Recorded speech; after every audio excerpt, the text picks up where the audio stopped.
So welcome guys. Um, in this session, we'll be looking at protein synthesis, and this is the first part of our two series. And but by the end of this session, you should know. We will first look at an overview on the protein synthesis. Then we look at the genetic code, so you should know what the genetic code is and the characteristics of the genetic code. Then we look at the components which are required for translation, just stating the components and looking at each. Then we will look how the codon is usually recognized by the transfer RNA. Welcome all, my name is Waltz Munyiri and I'm Daktari. Now, let's look at this overview now. Genetic information is usually stored in chromosomes and it is transmitted to daughter cells via the DNA replication. Okay, then it is expressed through transcription to RNA. Okay, then in case of the messenger RNA, subsequent translation into proteins or polypeptides is required. Note that the proteome is the complete set of proteins which are expressed in a cell. Like this, we have a genome and a proteome. Now, the proteome is the complete set of proteins expressed in the cell. Now, the process of protein synthesis is called translation. Why? Because the language of the nucleotide sequence on the messenger RNA is translated into a language of amino acid sequence. It's like this the translation, of languages. Like you can translate Kikuyu to English. For example, Okahaha, come here, kuja hapa. You are translating. So this is what happens in that we will take the language of nucleotide sequence on the messenger RNA, then we translate it into a language of amino acid sequence, which form now the polypeptide chain. Now, translation requires a genetic code through which the information contained in the nucleotide sequence is expressed to produce a specific amino acid sequence. Now, any alteration in the nucleotide sequence may result in an incorrect amino acid being inserted into the protein, and this might cause a disease or even death of the organism. But we have some types of mutations which are beneficial, like in some bacteria, mutation might lead to antimicrobial resistance, but others are potentially harmful and they might cause even death of that organism. Now, newly made or immature stroke nascent proteins usually undergo a process to achieve their functional form post-translation. This is known as the post-translational modification, and they must fold properly, but misfolding usually results in aggregation or degradation of the proteins. Also, many proteins are covalently modified after to alter the activities, and lastly, proteins are usually targeted to their final intra or extracellular destination by signals present in the protein themselves. What is known as the signal sequence for targeting. Now, let's have a look at this. This is what I'm saying. DNA to the RNA, that is transcription. Then from the messenger RNA to a protein sequence, amino acid sequence, that is translation. Okay, and this polypeptide chain has an N terminus and a C terminus. Okay. Now let's look at the genetic code. Now, the genetic code is the dictionary, is like a dictionary that identifies the correspondence between a sequence of nucleotide bases to a sequence of amino acid. Now, each individual word in that dictionary is now in the dictionary, the genetic code is composed of 3 nucleotide bases. Now, these genetic words are called codons. So we have like a dictionary, and in the dictionary you have words. Then these words are codons, and this dictionary is now the genetic code. Now, let's look at these codons. These codons are presented in the messenger RNA language of adenine, guanine, cytosine, and uracil. Now, their nucleotide sequences are always written from the 5' end to the 3' end. Remember, when writing a sequence, it is always from 5' end, 5' end to 3' end, unless stated otherwise. Now, the 4 nucleotide bases, adenine, guanine, cytosine, and uracil, are used to produce the 3 base codons. Therefore, 64 different combination of bases exist. That is taken 3 at a time. A triple code. What do I mean? It is, we take a pen here. We have 4 nucleotide bases and 3. Okay, so each codon has three of these nucleotide sequences. So you see you have 64 different combinations. So, but how many amino acids do you have? 20.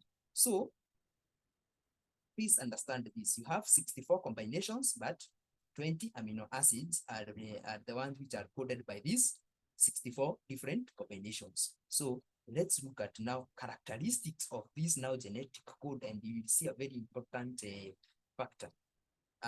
First, let's look here. Codons. How is a codon translated?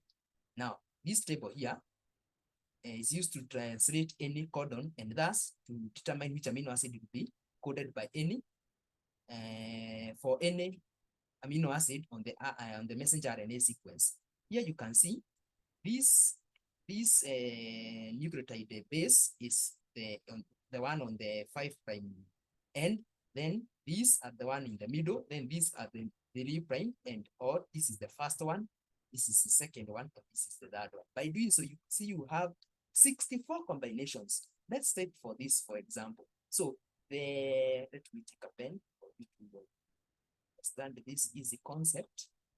Like let's look at this line here. You see the combination here, it is U, the first one is U.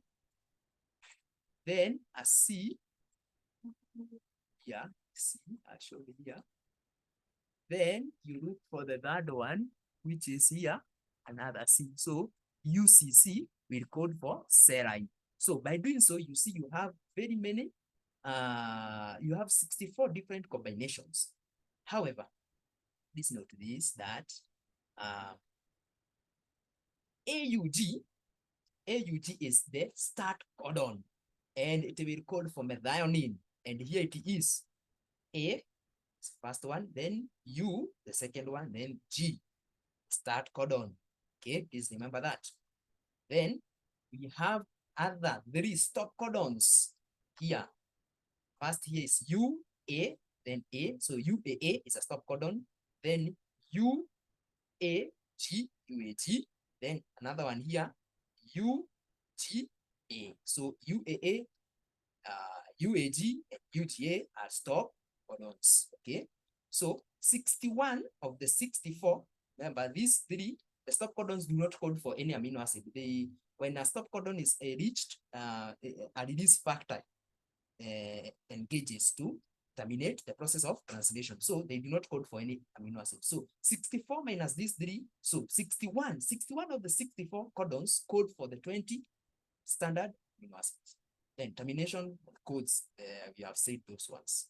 And they are also known as nonsense codons, but I prefer calling them stop codons because they are not entirely nonsense, because they also have a function. But stop codon, nonsense codons, same. Now, let's look at this now, characteristics of the genetic code. It is specific. The genetic code is specific. That is, it is not ambiguous, because a particular codon will always code for the same amino acid. So AUG will always code for methionine. Okay.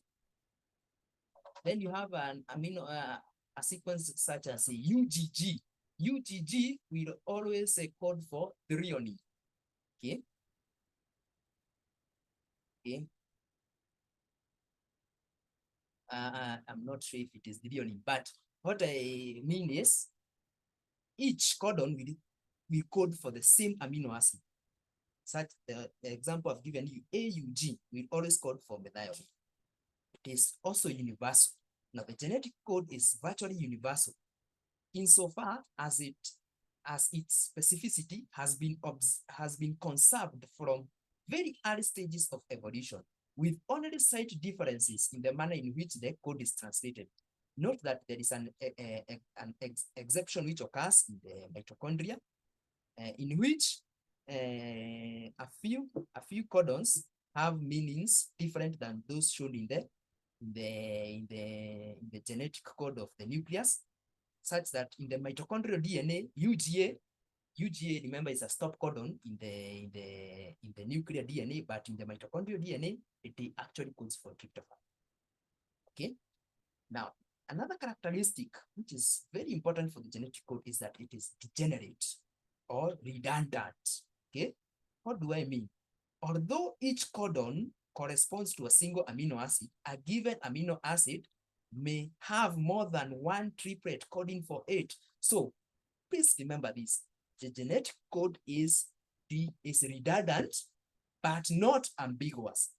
How is it redundant? One amino acid can be coded for by different codons, but the opposite is not true, so that you don't introduce ambiguity. So a single codon cannot specify more than one amino acid, okay?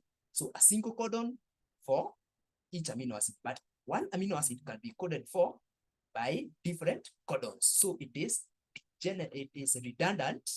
So the genetic code expresses degeneracy, but no ambiguity. Okay. So, like the amino acid arginine, it is specified by 6 different codons, but we have some amino acids which have a specific codon: methionine, AUG. Here, tryptophan, UGG. Okay. So everywhere you meet UGG, that is tryptophan, and the tryptophan will not be coded by any other combination apart from UGG. Such also methionine also applies. AUG, methionine on it. Also, the genetic code is non-overlapping and comerce. What do I mean? The genetic code is non-overlapping and comerce, meaning that the code is read from a fixed starting point as a continuous sequence of bases, taken 3 at a time without any punctuation between the codons. If you have this genetic code, it will be read in sequences in 3, taken 3 at a time. So AGC will code for a specific amino acid. UGG here will code for tryptophan. AUA, another amino acid. CAU, another amino acid. And you can see it is not overlapping, such that if we have started here AGC, the next one will not start GCU. No, it is non-overlapping. Okay, so it is 3 at a time, and between these codons there are no commas or punctuation, so it is commas. Consequences of altering a single nucleotide base or a point mutation in coding in the coding region of messenger RNA. By doing so, you will have 3 types of mutation. So take this codon, for example, UCA. If you alter C here to an A, UAA is a stop codon, a termination codon. So that type of mutation will be a nonsense mutation. Okay. Then take this the same. You alter here A to a U. Okay. And this codon was coding for serine. UCU will also code for serine. Remember, the genetic code is degenerate. Okay. So serine. So the sequences, the sequence of amino acid in the polypeptide chain will not be changed. So that is a silent mutation. Then we have a missense mutation, where if you change such that here, this U with a C, CCA will code for a different amino acid, proline in this case. So that will be a missense mutation. And missense mutation is the one which occurs in the sickle cell disease, anemia, where glutamate is replaced with value. Okay, position number 6 of the chain. That is a type of missense mutation. So let's look at now then, what are some components which are required for this transition to occur? Now, a large number of components are required for the synthesis of a protein. This will include amino acid, okay, the messenger RNA to be translated, transfer RNA for each amino acid. You also require functional ribosomes. You also require energy sources, also enzyme.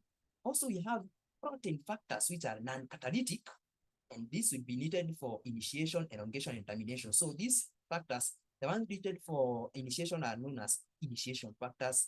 We have elongation factors, the termination stroke release factors. Now, let's look at this amino acid. Let's look at now these requirements, each by each. Now, all amino acids are that eventually appear in the finished protein must be present at the time of protein synthesis. That is obvious. Now, if one amino acid is missing, translation stops at the codon specifying for that amino acid. Okay, so, and this will demonstrate the importance of having all the essential amino acids in sufficient quantities in the diet to ensure continued protein synthesis. Okay, so if you have deficiency of an amino acid, let's say like where some people, the heart nap disorder, where the person cannot uptake tryptophan. So when we reach at that amino acid UGG required for tryptophan, that codes for tryptophan, and the UGG and the tryptophan is absent, the synthesis of that protein will stop there. Okay. So let's look now at the transfer RNA, which is now like an adapter molecule. Okay. So at least one specific type of transfer RNA is required for each amino acid. Okay. Each amino acid has its own specific transfer RNA. Now, in humans, there are at least 50 species of transfer RNA. Okay. Whereas in bacteria, we have about 30 species of transfer RNA. But because there are only 20 different amino acids commonly carried by the transfer RNA, some amino acids have more than one specific transfer RNA. Okay. So because remember, one amino acid can be coded for by different codons. Okay, so it will require different transfer RNAs. Okay, so it is the same amino acid, but it is being carried by different species of transfer RNA. Now, this is particularly true for those amino acids that are coded for by several codons. Now, let's look at how is the amino acid attached to the transfer RNA. Now, each transfer RNA has an attachment site for a specific or a cognate amino acid at its 3' end. Now, the carboxyl group of the amino acid in an ester linkage is linked to the 3' hydroxyl group of the ribose portion of the adenine nucleotide in the CCA sequence at the 3' end of the transfer RNA. I'll show you that in the diagram, but please note that at the CCA sequence at the 3' end, that is where now that is the attachment site. Now, a transfer RNA is covalently, which the transfer RNA that now is attached to the amino acid is said to be charged, and the one which is not attached is said to be uncharged. Then anticodon. Each transfer RNA contains a 3-base nucleotide sequence known as the anticodon, which will pair with a specific codon on the messenger RNA. Now, this codon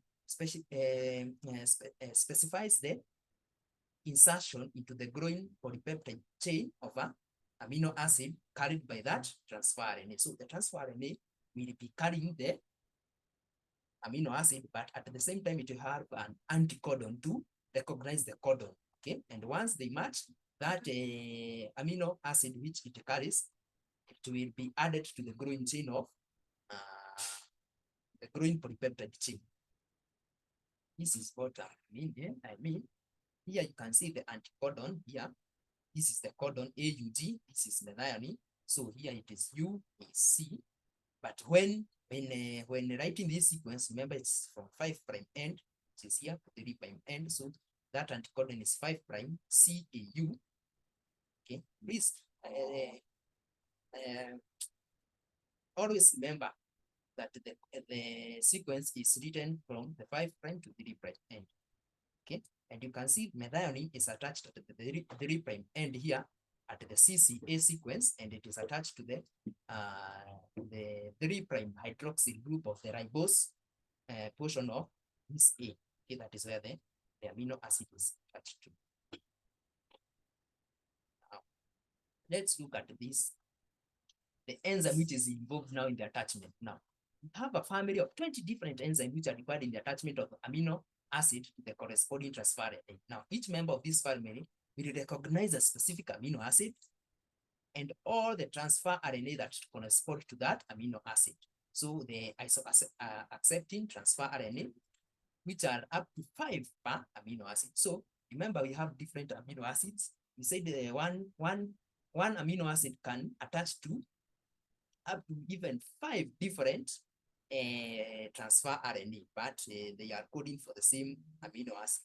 So remember, it is the genetic code which is degenerate. Okay, so if we have an amino acid which is being coded by different codons, it will require different transfer RNAs. So the amino acid tRNA synthesis for that amino acid will have to recognize that specific amino acid and the different transfer RNA which it can bind to the what are known as the isoaccepting transfer RNA.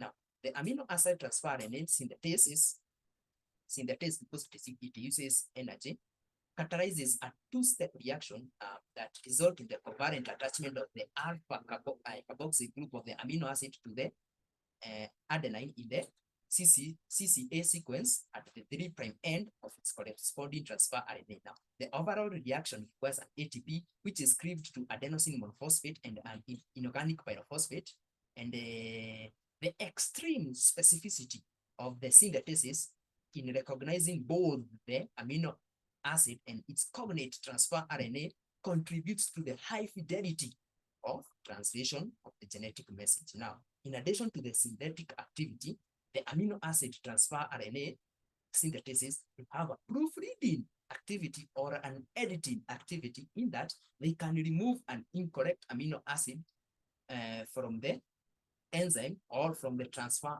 RNA molecule. Okay, so let's look at the mechanism of action. So here you can see it will take the amino acid, combine it with an ATP here. So the amino acid transfer RNA synthesis is represented by E here. So you can see here you have the generation of a pyrophosphate, which will be cleaved into two inorganic phosphates, okay, by the pyrophosphatase. So here we form a complex of the enzyme AMP and the amino acid. Then this is what is attached to the CCA sequence at the 3' end of the transfer RNA. The AMP and the enzyme are released, form an amino acid transfer RNA. There, the amino acid is attached to the 3' end, the CCA sequence. Now, messenger RNA. You also require the messenger RNA. Now, the specific messenger RNA required as a template for the synthesis of the desired polypeptide must be present. Now, we also require ribosomes, functionally competent ribosomes, not just any other ribosomes. They must be functionally competent. Now, ribosomes are large complexes of proteins and ribosomal RNA. They are hybrids of proteins and ribosomal RNA, in which I can summarize all these statements the next diagram, but please remember this, that the small ribosomal subunit, okay, the small ribosomal subunit, that S in prokaryotes and 40S in eukaryotes, usually bind to the messenger RNA and it determines the accuracy of translation by ensuring correct base pairing between the messenger RNA codon and the transfer RNA anticodon. Whereas the large ribosomal subunit, the 50S subunit in prokaryotes and the 60S in eukaryotes, usually catalyze the formation of the peptide bond that link the amino acid residues in a protein. So it has the peptide transferase activity, the large subunit. So this statement which I was through, here you can see the prokaryotic ribosome. It is a 70S. S refers to the sedimentation coefficient, the Svedberg unit, and it is not an additive because here you have the large subunit, like in prokaryotes, the prokaryotic ribosome is 70S, the large subunit is 50S, and the small subunit is 30S. You can see 50 plus 30 is 80, but that is not the case here. Why? Because the sedimentation coefficient is affected by both shape and size of the ribosome. So it is not an additive Okay. Then in the 50S subunit in the prokaryotes, it will be made up by the 5S ribosomal RNA, 23S, and 33 proteins. Whereas the 30S is made up of 16S ribosomal RNA and 21 proteins. I want you to look for some differences between prokaryotic and eukaryotic ribosomes. First of all, here, this is an 80S. Then the large subunit is 60S, small 40S. Then the right subunit has 5S RNA, 28S RNA, 5.8S RNA, and about 50 proteins, whereas the small subunit has 18S RNA and about 35 proteins. So you can see here, the RNAs, here we have 1, 2, 3 RNAs, but in the eukaryotic ribosome, we have 1, 2, 3, 4. That is one difference, and many other differences which you can see in that image. Now, the ribosome has sites, namely A, B, and E sites. Now, the ribosome has 3 binding sites for the transfer RNA, namely the A, B, and E sites, each of which extend over both subunits, the large and the small. Together, they cover 3 neighboring codons. Okay. Then during translation, the A site usually binds to the incoming amino acid transfer RNA as which will be directed by the codon currently occupying the A site. Then this codon specifies the next amino acid to be added to the growing peptide chain. Then the P site is occupied by the peptide transfer RNA, and this transfer RNA carries the chain of amino acid that has already been synthesized. Then the E site, the empty site, is occupied by an empty transfer RNA as it is about to exit the ribosome. So these sites are very important, and we'll come back to them, especially when we will be talking about elongation in translation. Then cellular locations. Now, the rough endoplasmic reticulum associated ribosomes are responsible for synthesizing proteins, including glycoproteins, that are to be exported from the cell, or those which are to be incorporated into the membranes, or those which need to be imported into the lysosomes. Okay, please remember that. Then the cytosolic ribosomes, or the free cytosolic ribosomes, synthesize proteins required in the cytosol itself, or destined for the nucleus, such as if a protein is destined to the nucleus, such as a DNA polymerase, it will be synthesized by the cytosolic ribosomes. Also, those proteins destined to the mitochondria, such as those proteins found in the inner mitochondrial membrane involved in the electron transport chain. Also, those which are going to the exosomes. Okay. Now, mitochondria usually contain their own ribosomes, the 55S, and their own unique circular DNA. However, even if they contain their mitochondrial DNA, most mitochondrial proteins will be encoded by the nuclear DNA, okay? And synthesized completely in the cytosol by the free cytosolic ribosomes, and then it will be targeted to the mitochondria. Now, page. Protein factors. Which factors are required? Initiation, elongation, and termination or release factors are required for polypeptide synthesis. Now, some of these protein factors perform a catalytic function, whereas others appear to stabilize and to stabilize that synthetic machinery. Okay, a number of factors are small cytosolic G proteins, and they are active when bound to GTP, and inactive when bound to GDP. Okay. Energy sources. Which are some energy sources which will be required? Now, how many ATPs are cleaved? Now, cleavage of four high energy bonds is required for addition of one amino acid to the growing polypeptide chain. 2 of these 4 usually come from ATP in the amino acid tRNA transfer RNA synthetase reaction, and 1 is in the removal of the pyrophosphate, and also the other one is in the subsequent hydrolysis of the pyrophosphate by to the 2 inorganic phosphates by the pyrophosphatase. Okay, and the other two, one usually comes from the binding of the amino acid, transfer RNA to the A site, and the other one usually comes from the translocation step. We will look at this when we will be looking at part 2 of this series now. Note that additional ATP and GTP molecules are usually required for initiation in eukaryotes, whereas additional GTP molecules is required in the termination in both eukaryotes and prokaryotes. Therefore, translation can be said to be a major consumer of energy. Also, remember the other process which we saw, which was a major consumer of energy, was purine. De novo synthesis. De novo synthesis of purines also was consuming a lot of energy. So also protein translation will consume. Now let's look at the last objective, which was the codon recognition by the transfer RNA. Now, correct pairing of the codon in the messenger RNA with the anticodon of the transfer RNA is essential for accurate translation to occur. Most transfer RNA, especially the isoaccepting transfer RNA, recognize more than one codon for a given amino acid.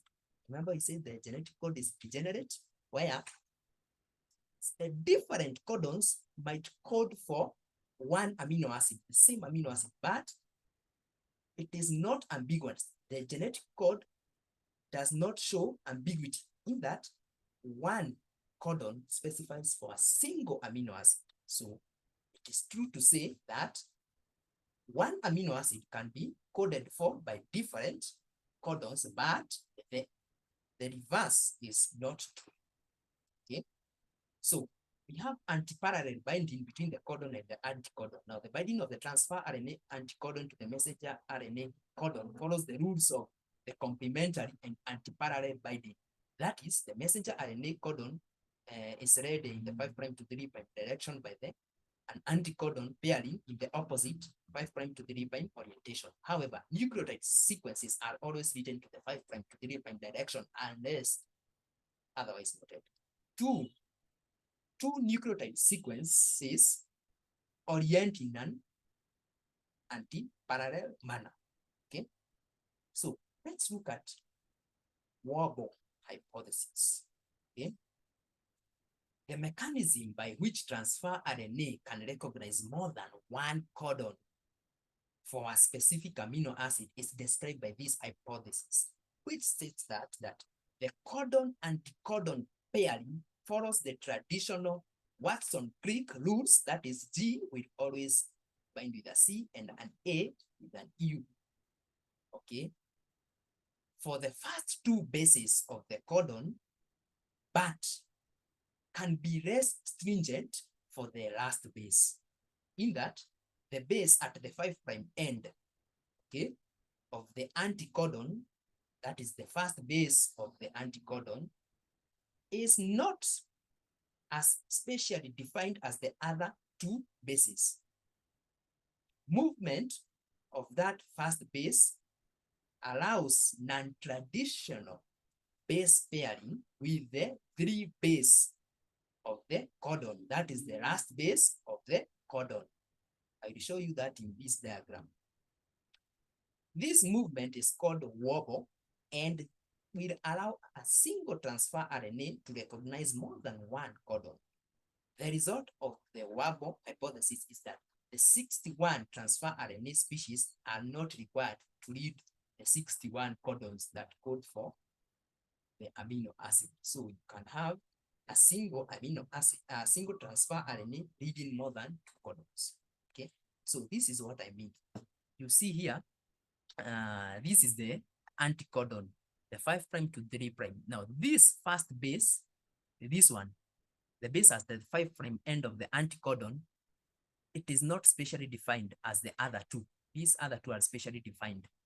Okay, and the movement of this first base will allow non-traditional base pairing, okay, with the 3', with this base here, the 3' base of the codon, the last base of the codon. Okay, so traditional base pairing is observed in the first and the second position of the codon. That is, if you have an A in the transfer RNA, it will bind with always with a U, G with a C, U with a A, C with a G. But for the third, for the first base of the anticodon, non-traditional base pairing possible between the third position of the codon and the first position of the anticodon. If on the transfer RNA you have an A, here you have an A, it will bind with an U. But if you have a G here, a G can bind with a C or a U on the messenger RNA. Also, a U here, as shown here, will bind with an A and also with a G. But a C will only bind with a G. Then we have H, hypoxanthine, which is the base for inosine monophosphate. Here you can have a H, which can bind with an U, also with a C, also with an A. So you can see here you have a WOBBLE position, which is the first position of the anticodon. This is the WOBBLE position. Okay, the first base of the anticodon. So we have come to the end of that. That is part 1. Stay tuned for part 2, which is even more informative. And thank you for your attention. And please subscribe for more anatomy and biochemistry content. Thank you.